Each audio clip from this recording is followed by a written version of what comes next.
이처럼 서울 동부구치소를 중심으로 한 교정시설에 대한 집단 감염 사태가 일파만파 커지자 뒤늦게 법무부가 대책 마련에 나섰습니다. 앞으로 2주 동안 모든 교정시설의 사회적 거리 두기를 3단계로 격상하고 수용자 진단 검사도 강화하기로 했습니다. 강희경 기자입니다.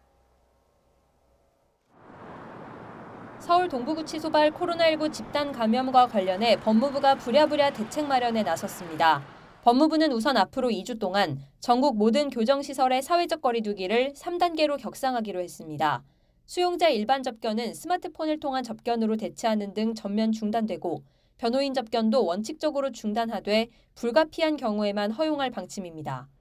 관계기관 협조를 받아 검찰 소환 조사나 재판 일정도 최소화하기로 했습니다. 접견, 작업, 교육 등 수용자 처우를 전면 제한해서 수용자 간 접촉을 최소화하고 변호인 접견도 제한적으로 실시하기로 하였습니다. 노역 수용자나 중증으로 악화될 수 있는 기저질환자, 모범 수용자에 대한 가석방도 확대하기로 했습니다. 시기는 보름 당겨 1월 14일에 실시하고 가석방 대상도 기존보다 대폭 늘릴 계획입니다. 진단검사도 강화됩니다.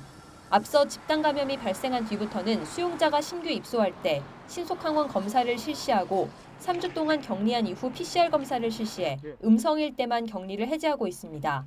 이에 더해 모든 교정시설 직원과 수용자에 대해 신속항원 검사를 진행하기로 했습니다.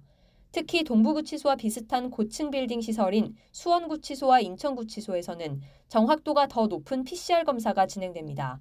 법무부는 신입 수용자 전수검사가 뒤늦게 시작된 데 대해 시기적으로 늦은 감이 있다며 거듭 송구하다는 입장을 밝혔습니다. 또 구금시설의 한계와 선제적 방역 조치의 미흡으로 이번 사태가 발생에 송구하다며 방역과 점검을 강화하겠다고 강조했습니다. 감염 확산세가 나아질 기미를 보이지 않자 법무부 노조는 추미애 법무부 장관을 직무유기 혐의로 대검찰청에 고발했습니다. 법무부가 긴급 대책을 내놓는 등 뒤늦게 진화 작업에 나섰지만 이미 동부구치소 관련 확진자는 1,000명에 육박하고 있습니다. 집단 감염에 취약한 대표적인 국가시설에 대해 사실상 방역에 실패했다는 지적을 피할 수 없는 이유입니다. YTN 강희경입니다.